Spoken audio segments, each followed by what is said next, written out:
Hello सभी को। आज की ये वीडियो है biggest under performers of IPL 2026 flop show non stop. तो बिना किसी देरी के चलिए देखते हैं कि कौन वो 10 प्लेयर हैं जिन्होंने इस आईपीएल सीजन में सबसे ज्यादा अंडर परफॉर्म किया है। नंबर 10 पर आते हैं Aniket Verma, 24 year old from UP. पिछले सीजन उन्होंने काफी बेहतरीन परफॉर्मेंसेस दी थी, जिसके कारण एसआरएच के मिडिल ऑर्डर में उन्होंने अपनी जगह पक्की कर ली थी। लेकिन इस सीजन 10 मैचेस में सिर्फ 79 रन्स ही वे बना पाए, और उसमें से भी 43 रन्स तो पहले ही मैच में वो आरसीबी के अगेंस्ट बना चुके थे। इसका मतलब आखिरी के 9 मैचेस में अनिकेत ने सिर्फ और सिर्फ 36 रन्स बनाए हैं। डिसअपॉइंटिंग टू से द लीस्ट। इनकी पुअर फॉर्म से एसआरएच को ज्यादा फर्क तो नहीं पड़ा, लेकिन प्लेऑफ में जाकर ये कमी एसआरएच को जरूर खली जब क्लासन जल्दी ही आउट हो गए और एसआरएच को मैच हारना पड़ा। और नंबर 9 पर आते हैं जितेश शर्मा। 2025 के मेगा ऑक्शन में आरसीबी ने 11 करोड़ में खरीदा था जितेश शर्मा को। इस सीजन फाइनल से पहले 15 मैचेस में जितेश ने सिर्फ 105 रन ही बनाए हैं, वो भी 130 के स्ट्राइक रेट से। और चिंता का विषय तो ये है कि उन्होंने कोई भी मैच फिनिश नहीं किया है। काफ़ी उम्मीदें थी जितेश से इस सीजन में, क्योंकि इंडियन नेशनल क्रिकेट टीम के लिए T20 में वो as a wicket keeper batsman represent कर रहे थे। लेकिन वर्ल्ड कप स्क्वाड में उन्हें ड्रॉप कर दिया गया, और इसी के चलते यह सोचा जा रहा था कि वो काफ़ी मोटिवेटेड होंगे, हंग्री होंगे और वेल प्रिपेयर्ड होंगे ताकि इंडियन टीम में अपनी जगह वापस बना सके। लेकिन रिजल्ट तो फ्लॉप रहा। आरसीबी जितने भी मैच बैटिंग कोलैप्स के कारण हारी, उन सभी मैचेस में जितेश कोलैप्स का हिस्सा बने और कोलैप्स को संभाल नहीं पाए। एक भी इम्पैक्टफुल इनिंग्स वो नहीं खेल पाए, और इस फ्लॉप शो के चलते यह तो कहा ही जा सकता है कि इंडियन टीम में आने वाले नियर फ्यूचर में जितेश की जगह बननी बहुत मुश्किल है। और नंबर 8 पर आते हैं कैमरन ग्रीन। केकेआर ने 2026 के मिनी ऑक्शन में कैमरन को 25 करोड़ 20 लाख में साइन किया था as an allrounder to replace Dre Russ. काफी बड़े इश्यूज कैमरन को फिल करने थे जो वो नहीं कर पाए। उन्होंने बैटिंग तो ठीक ठाक कर ली थी, लेकिन बॉलिंग में वो मिजरेबली फेल हुए। शुरू के कुछ मैचेस में तो उन्होंने गेंदबाजी की ही नहीं, क्योंकि उन्हें क्रिकेट ऑस्ट्रेलिया से क्लियरेंस नहीं मिला था। उसके बाद भी जो उन्होंने गेंदबाजी की वो इतनी खास नहीं थी। उन्होंने पूरे सीजन में सिर्फ 7 ही विकेट लिए, और इकोनॉमी था 10.64 का, काफ़ी हाई। लेकिन सबसे घातक जो केकेआर के लिए साबित हुआ वो था कैमरन ग्रीन को डेथ ओवर्स में बहुत मार पड़ना। मुस्तफिजुर एंड पथिराना की एब्सेंस में डेथ ओवर्स में केकेआर ने बहुत रन खाए, जिसके चलते वो कई मैच जीते जिताए हार गए।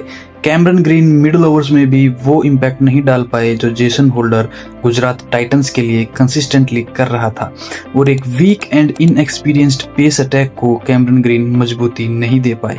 प्राइस टैग को देखते हुए कैमरन ग्रीन से बेटर एक्सपेक्टेड था। और नंबर 7 पर आते हैं Glenn Phillips. Curious case of Glenn Phillips in IPL 2026, जिसे समझना बहुत मुश्किल है। इंडिया के अगेंस्ट इंडिया में T20 वर्ल्ड कप से पहले हुई 5 मैचेस की सीरीज में ग्लेन ने बहुत बढ़िया परफॉर्म किया था। पूरे T20 वर्ल्ड कप में न्यूजीलैंड के लिए ग्लेन ने क्रूशियल रन्स बनाए, अच्छी परफॉर्मेंस दी एट नंबर 4। लेकिन जब इसी बैटिंग पोजीशन पर जीटी ने उन्हें साइन किया सरफेन रदरफोर्ड को रिप्लेस करने के लिए, वो ये परफॉर्मेंसेस रिपीट नहीं कर पाए। डायनेमिक प्लेयर हैं, लेकिन रन्स बने ही नहीं। बॉलिंग में उन्हें कोई मौका ही नहीं मिला, क्योंकि पहले से टीम में वॉशिंगटन सुंदर थे। उन्होंने इतना पुअर परफॉर्म किया कि सिर्फ 6 मैचेस के बाद ही जीटी ने उन्हें प्लेइंग 11 से बाहर कर दिया। नंबर 6 पर आते हैं डेवाल्ड ब्रेविस। सीएसके ने 2025 में ब्रेविस को 2 करोड़ 20 लाख में साइन किया था। इस सीजन के शुरुआत में उन्होंने कुछ मैचेस मिस किए साइड स्ट्रेन के चलते, लेकिन 11 मैचेस जो उन्होंने खेले उन्होंने सिर्फ 151 ही रन बनाए, 128 के कम स्ट्राइक रेट से और सिर्फ 18 की एवरेज के साथ। उनका हाईएस्ट स्कोर 44 रन्स था एसआरएच के खिलाफ, लेकिन वो मैच भी सीएसके जीत नहीं पाई। वहीं अगर हम देखें तो 2025 में सिर्फ 6 मैचेस में ही डेवाल्ड ब्रेविस ने 225 रन बना दिए थे, 180 के बेहतरीन स्ट्राइक रेट के साथ और 37.5 की एवरेज के साथ। इस साल उम्मीदें बहुत थी ब्रेविस से। कैपेबल बैट्समैन हैं, मैच चेंजिंग इम्पैक्ट डाल सकते हैं। साउथ अफ्रीका की नेशनल टीम के इम्पोर्टेंट मिडल ओवर बैट्समैन हैं। साउथ अफ्रीका T20 लीग के मोस्ट एक्सपेंसिव प्लेयर भी हैं, लेकिन ये सीजन ब्रेविस के लिए भूलने लायक रहा और इसी के चलते CSK एलिमिनेट हो गई बिना प्लेऑफ्स में क्वालिफाई किए। नंबर 5 पर आते हैं कुलदीप यादव। 13 करोड़ 25 लाख की उनकी एक सीजन की फीस है, लेकिन इस सीजन 11 मैचेस में उन्हें सिर्फ 10 ही विकेट मिले हैं, 38 की एवरेज के साथ और 10 की इकोनॉमी के साथ, जो कि हायर साइड है गिवन कि वो सिर्फ मिडिल ओवर्स में ही गेंदबाजी करते हैं। अपार्ट फ्रॉम KKR मैच वो किसी भी मैच में कोई इम्पैक्ट नहीं डाल पाए हैं। कुलदीप यादव एक मार्की प्लेयर हैं, उनके पास एक्स फैक्टर है, मिस्ट्री स्पिनर है। अगर हम देखें तो 2025 में सिर्फ 14 मैचेस में उन्होंने 15 विकेट लिए थे, 24 की एवरेज के साथ और 7 की इकोनॉमी के साथ, सिर्फ 7 की इकोनॉमी के साथ। तो आप समझ सकते हैं कि कुलदीप यादव कितने बेहतर स्पिनर हैं। नेशनल T20 टीम में वरुण चक्रवर्ती को प्रेफर किया जाता है कुलदीप यादव से, और इसके कारण लगता है कुलदीप का कॉन्फिडेंस काफी लो हो गया है। Delhi genuinely lacked Kuldeep's middle over geniusness, specially Delhi के ग्राउंड में जहां सबसे ज्यादा बॉल टर्न होती है। Delhi failed miserably in their home ground, उसका एक बड़ा कारण था कुलदीप की बॉलिंग फॉर्म। नंबर 4 पर आते हैं मुंबई इंडियंस के हार्दिक पांड्या। 16 करोड़ 35 लाख हार्दिक पांड्या की एक सीजन की फीस है। बैटिंग में उन्होंने कुछ पारियों में अच्छी शुरुआत की है, अच्छे शॉट्स लगाए हैं, लेकिन किसी भी मैच को वो फिनिश नहीं कर पाए। बॉलिंग में उन्होंने 10 मैचेस में सिर्फ 4 ही विकेट मिले हैं और इकोनॉमी रेट है 11.43।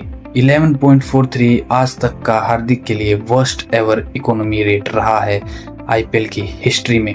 उन्होंने हर फेज में रन्स लीक किए हैं, चाहे वो पावर प्ले हो, मिडिल ओवर्स हो या फिर डेथ ओवर्स हो।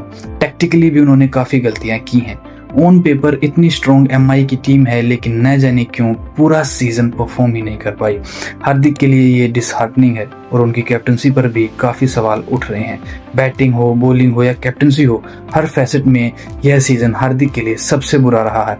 समझना मुश्किल है कि जो हार्दिक पांड्या इंडिया के लिए इतना इंपॉर्टेंट रोल प्ले कर रहा है, वो IPL में क्यों स्ट्रगल कर रहा है। और नंबर 3 पर आते हैं लखनऊ सुपर जायंट्स के निकोलस पूरन। 21 करोड़ में इन्हें रिटेन किया गया है, लेकिन इनकी फॉर्म काफी बुरी चल रही है और ये फॉर्म IPL से पहले की ही बुरी चल रही है।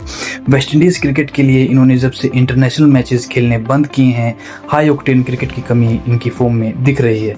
इस सीजन खेले गए 14 मैचेस में इन्होंने सिर्फ 234 रन बनाए हैं 128 के स्ट्राइक रेट से, और इन आंकड़ों से अगर मुंबई इंडियंस के खिलाफ खेली गई 21 बॉल की 63 रन की पारी निकाल दें तो ये आंकड़े रुला देने वाले हैं। और यकीन मानिए संजीव गोयनका और ऋषभ पंत दोनों रो ही रहे हैं।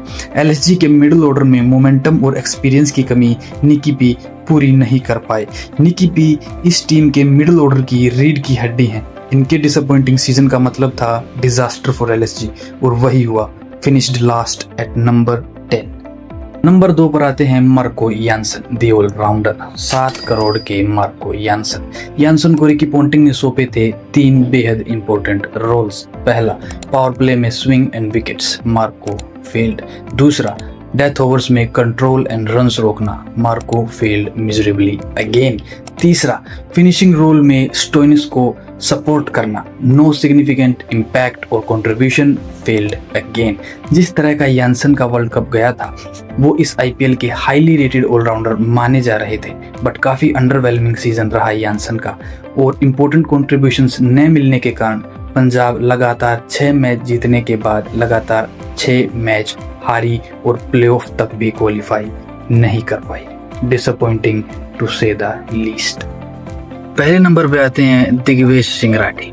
अब आप सब सोच रहे होंगे कि सिर्फ 30 लाख में खरीदा हुआ दिग्वेश सिंह राठी कैसे ज्यादा इंपॉर्टेंट हो सकता है ऋषभ पंत से, जो कि 27 करोड़ में खरीदे हुए, और सूर्य कुमार यादव से, जो कि इंडियन नेशनल क्रिकेट टीम के कैप्टन है। इनकी बुरी परफॉर्मेंस से ज्यादा जरूरी दिग्वेश सिंह राठी की बुरी परफॉर्मेंस कैसे हो सकती है। देखिए, टीम में कुछ प्लेयर्स ऐसे होते हैं जिनका परफॉर्म ना करना बहुत ही ज्यादा अनएक्सपेक्टेड है, और अगर वो परफॉर्म ना करे तो उससे पूरी टीम का कॉम्बिनेशन ही खराब हो जाता है। चलिए इसे समझने की कोशिश करते हैं। रवि बिश्नोई को LSG ने रिलीज किया था क्योंकि उन्हें राठी पर बहुत ज्यादा भरोसा था। वो सिर्फ राठी को फर्स्ट 11 में ही नहीं देख रहे थे, बस ये भी देख रहे थे कि उन्हें रवि बिश्नोई की जरूरत ही नहीं पड़ेगी। और दिग्वेश सिंह राठी एक बहुत ज्यादा वर्सेटाइल स्पिनर भी था। 2025 में उसने तीनों फेजेस में गेंदबाजी की, पावर प्ले में भी, मिडिल ओवर्स में भी और डेथ ओवर्स में भी। वरुण चक्रवर्ती और सुनील नारायण की तरह उसने इम्पैक्टफुल गेंदबाजी की। 13 मैचेस में 14 विकेट लिए, सिर्फ 8 की इकोनॉमी के साथ और 30 की एवरेज के साथ। लेकिन अगर आंकड़ों को 2026 में देखें तो 10 मैचेस में उसने सिर्फ 5 ही विकेट लिए, वो भी 10.18 की इकोनॉमी के साथ और 79 की एवरेज के साथ। भाई साहब गिरावट देखो आप। एलएसजी के पास कोई दूसरा इतना डायनामिक स्पिनर भी नहीं था क्योंकि उन्होंने रवि बिश्नोई को रिलीज कर दिया था। गेम के तीनों फेजेस में दिग्वेश ने रन खाए, एक मैच जिताया भी आरसीबी के अगेंस्ट। लेकिन ऑल एंड ऑल इस सीजन के बाद दिग्वेश के स्टॉक्स बहुत गिर गए हैं। टेरिबल सीजन रहा है दिग्वेश के लिए, टेरिबल सीजन रहा है एलएसजी के लिए।